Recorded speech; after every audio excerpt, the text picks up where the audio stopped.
Hello everybody, this is Bruce at GC Railfan again with the second part of the East Coast Mainline review. Today we are going to be looking at the Smiley units, and we are at a very loud New Barnet station. Now for those of you who remember, let me just move out of the way of the noise. Shush, shush, shush, shush, shush, shush, shush, shush, shush, shush. I don't believe New Barnet station will be that loud in the morning. But yes, very quickly I'll say it from here. Last time we left with the Class 91, I said I was going to come back to the 91, but I'm not going to. We basically covered everything with the Class 91.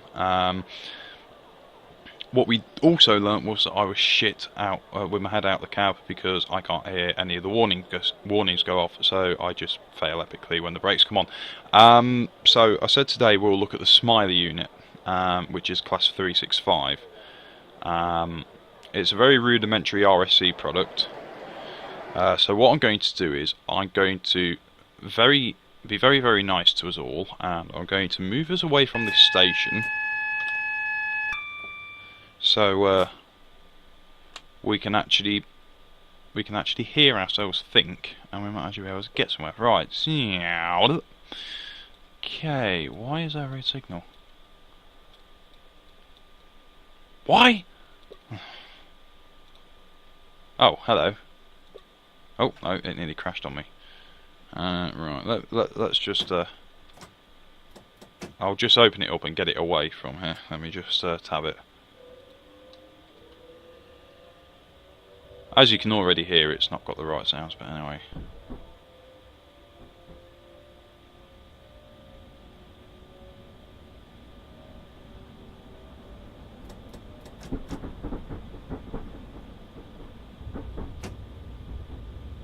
There we go, that's a simple way of doing it, isn't it?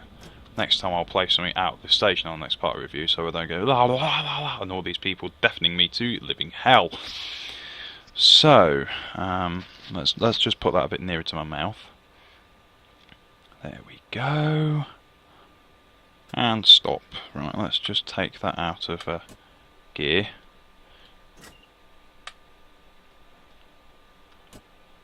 Okay. Is that the reverser? Neutral, yeah, perfect. Oh. Is there an off position? Okay. We'll just leave it in neutral.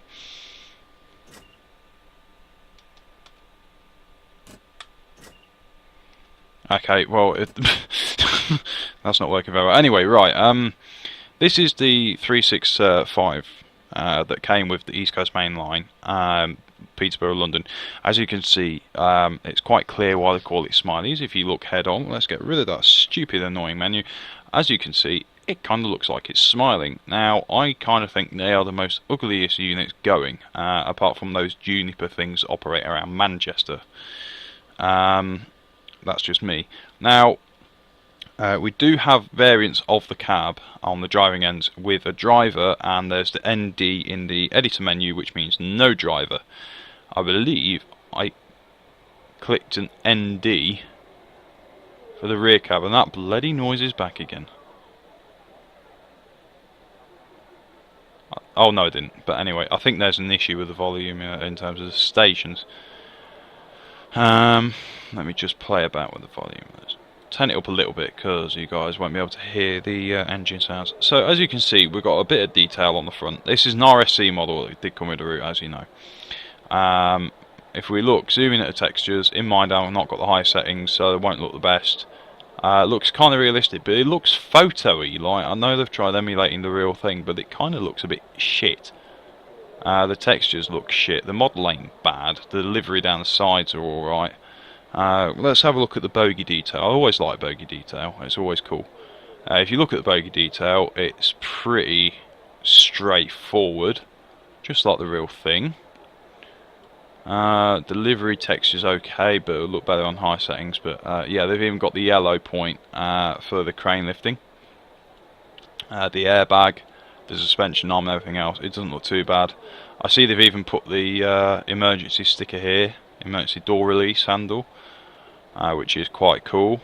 The livery represents First Capital Connect in its full glory. If you stand back from a distance, it looks even better than when you're really close. The doors still operate, and I think the buttons light up, but I can't remember. I'll show you that in the next station. We've got the pantograph at the top, as we accidentally fry ourselves. And yeah, that's a rudimentary, basic looking pantograph and model. And everything else is quite self-explanatory. It's just a bog standard RSE product. I mean, there ain't anything too special about it. Anyway, let's look at the interior. Right, in the interior, I think that's pretty new interior. You can only turn so many degrees. If you look at the top, we've got the information things there and everything else, and it kind of looks bad. The moquette looks perfect for the first group stuff. In fact, that looks like the exact same moquette on my local bus service. We got the posters up in there, safety information posters taken from a photo, and a map of the London area, it seems. Anyway, which is pretty damn neat. The windows look like they're non-existent. I don't know if that's a good thing or a bad thing. Let's go into the cab and we'll show you the cab. Now, this thing is not very advanced, I'm going to have to admit. The textures are a bit meh.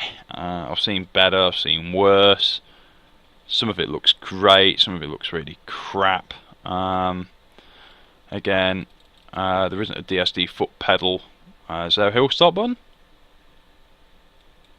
Okay, right, it won't let me use that then, okay. Excuse me, my apologies. When you've been working a lot, you don't have much choice. What's this? Oh, we got a horn. That sounds crap. Right, what switches have we got in here? We run a hand over everything. Oh, hello, what's that? Right, so we've got headlights. Brilliant. We've got headlight and marker lights. Day head and marker lights. Night head and dark light. Oh, hello.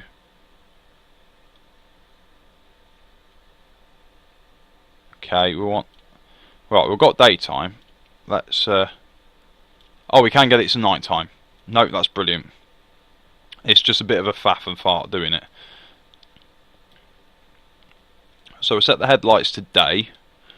What other switches have we got that can be used?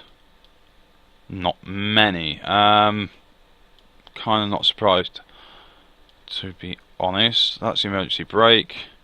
Yeah, everything is just rudimentary and basic. What's this? Oh, okay, right, that's self-explanatory, even though it said windscreen wipers. Cab light. I think that only works in TSX mode. Apart from that, there's no fucking difference. As usual. What's that one? Dash lights. Oh, hello. Yep, the dash lights work. That's something. Look at that. Illuminated. Brilliant. That's very good. I like that. Right, that's cool. We've got all that there. You got your phones. Radio. And everything else. And we've got your switch bank behind you. I don't think any of them move. No, they don't. That's a shame, but anyway. Right, let's go outside, look at the exterior, and the headlights. Oh, hello, the headlights actually work for a change. They don't look too bad, not too shabby. They emulate the halogen type lamps and the LED type lamps that are fitted to the 365s, which is cool. We've got the smug bastard in the front of the cab. Yeah, that's pretty much it. It's a very self-explanatory model, nothing special. So let's hop in, and away we go. So let's put the F4 up. I think you can also bring the windows down. No, you. Oh, I'm thinking of the 3, 2, 1. I think you can still get your heads out view. So what we'll do then, we'll put it into gear.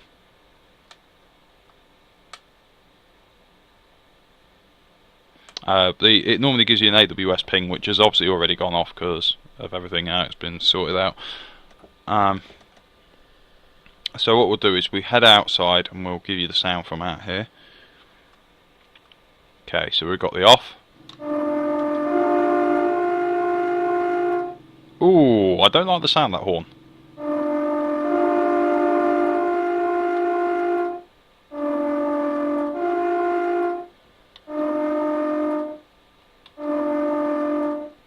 That changed pitch very slightly then, never mind. Right, let's listen carefully and you'll hear the traction motor whine.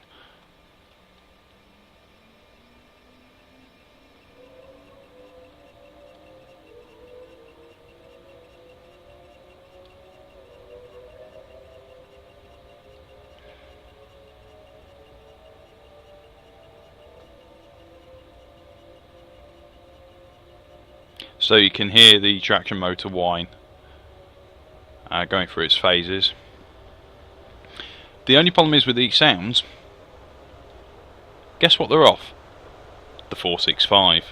So the 465 that was an RSE product from the Sheerness branch out off London Faversham, the sounds on that unit are shit, and they're subsequently been used for the 365. Essentially exactly the same thing, just with 25 AC overheads.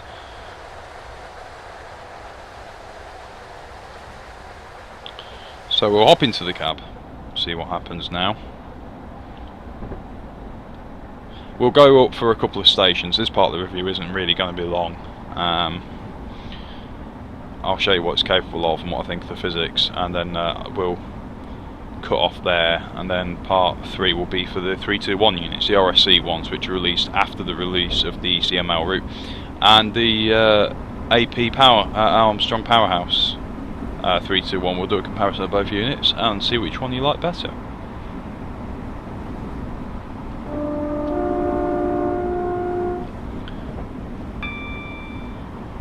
So again, like I said, this 365 really is not anything special.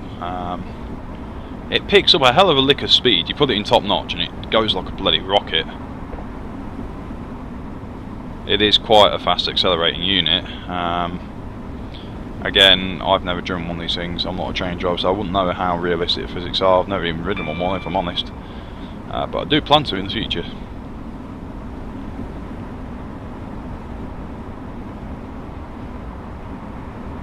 And for some reason we've got extraordinarily good lag. We're down to about 14 frames per second in a tunnel. Oh, now we've gone back up again. I think that's the asset blocks causing that problem. Yet again on the route, as we mentioned before.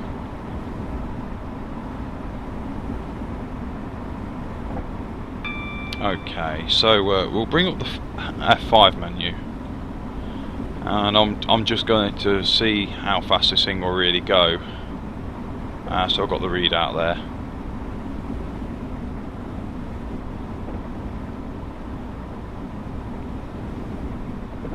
And here's Potter's Bar, the site of the famous accident, where rail track never did their job properly.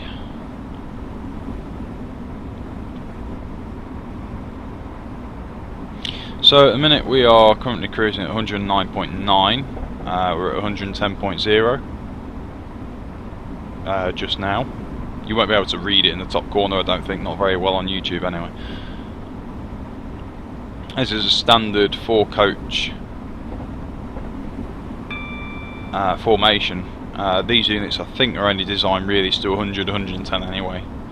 I think the max speed is 100. So, I mean, you always, on all these models and in the real life thing, you'll always get that little bit of extra top speed on one, even if you don't need it, because that's the way shit works. So yeah, it seems to be quite comfortable at 110, this thing does. And again, we're experiencing heavy lag at certain times. The horn is absolutely terrible. It sounds terrifyingly bad. Reminds me of STS for some reason, which isn't a good thing. Now, I think there was a way to change through the displays, but I cannot remember how you do it. Was it this one? No, you can't do it on here. Right, this is where I press lots of buttons and see if I can't fuck things up.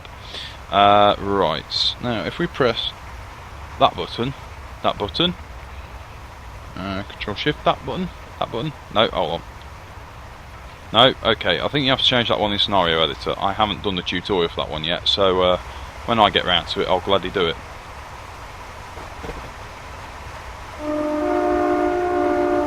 You notice that the horn is actually incredibly loud when you're at the back of the train, yeah. Don't seem to be any changes in volume depending on where you go, which is a bit shit.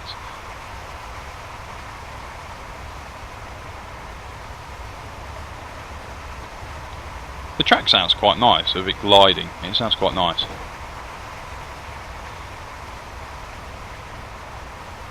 Yeah, we're stuck at 110, so that's the fastest this one will go, is 110, which is pretty damn cool. We'll just pass through Hatfield. We'll stop at the next station after Hatfield.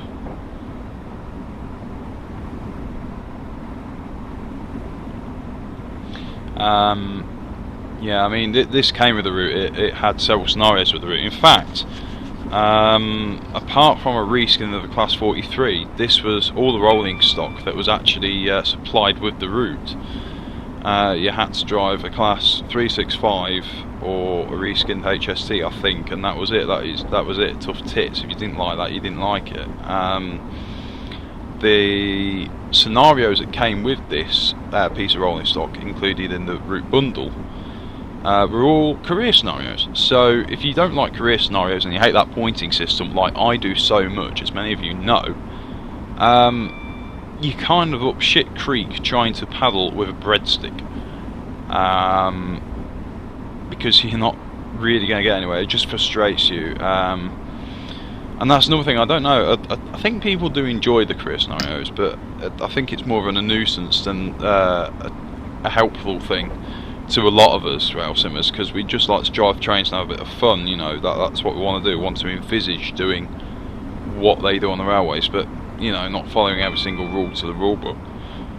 I mean, let's face it, you know, it's only a game, and where's the fun in following every single rule in a game? So, yeah, you know, at the end of the day, it's just one of those things. There's also the flyover here near Welwyn Garden City. That is usable as well, modelled on exactly the same thing. We've got all the industrial units around here. I was going to stop at Welwyn, but that isn't going to happen because I just remembered I'm on the wrong track, so I'm going through the centre road. So that wasn't very good. We'll go up to Welwyn North. So we'll test the braking on this. We've got 1.3 miles. So they reckon it takes a train doing 80 miles an hour a mile to stop exactly. So we'll give ourselves that and we'll slam the anchors on. Full service. And that was exactly a mile just about. So let's see where this actually breaks. It might be sooner. I am going on the freight train statistic, mind. Okay. 70. 60, 50,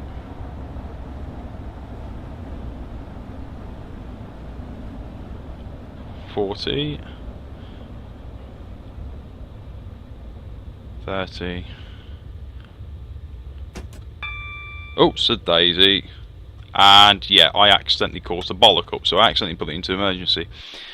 That's the other thing on this. They have tried making it as realistic as possible. What they've actually done is, if you accidentally put this thing into emergency brake, you can't recover from it. So it's not like, it's probably the same on the real thing actually. As soon as you activate the brake, we stop short of the station actually by 0.2 miles. So it'll be about 0.18 I think without that stupid cock up with the emergency brake. But on the real life units now, I believe if you put it straight into emergency brake, you can't unlock it until it's fully stopped. As where on older trains and first gen units like the other models I present in Railworks, if you accidentally put the emergency brake on or take your foot off the Deadmans, you can just continue if you put it back down or reset it quite easily. So that was an interesting little revelation there.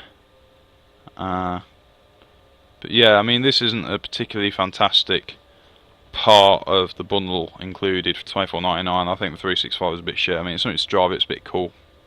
Fills a gap in the motive power list, but ultimately it just ain't good enough.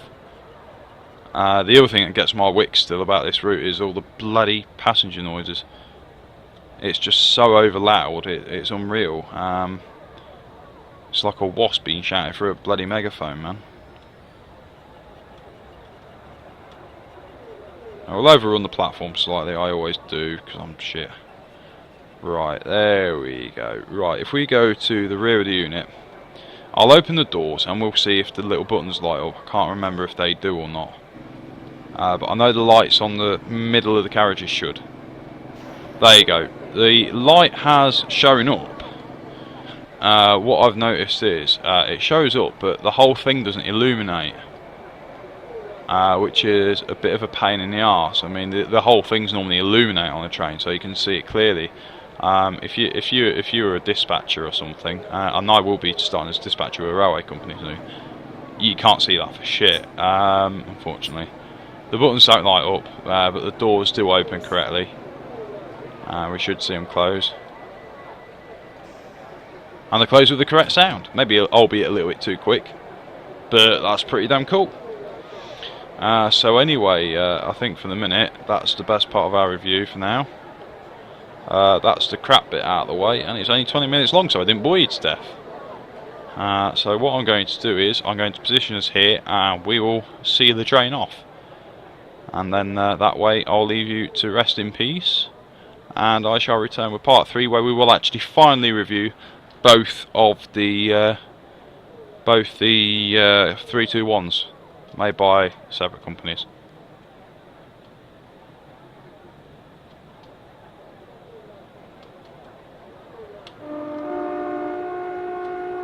That horn is too loud. Anyway. So, goodbye from GC Railfan for now. I'll see you next time.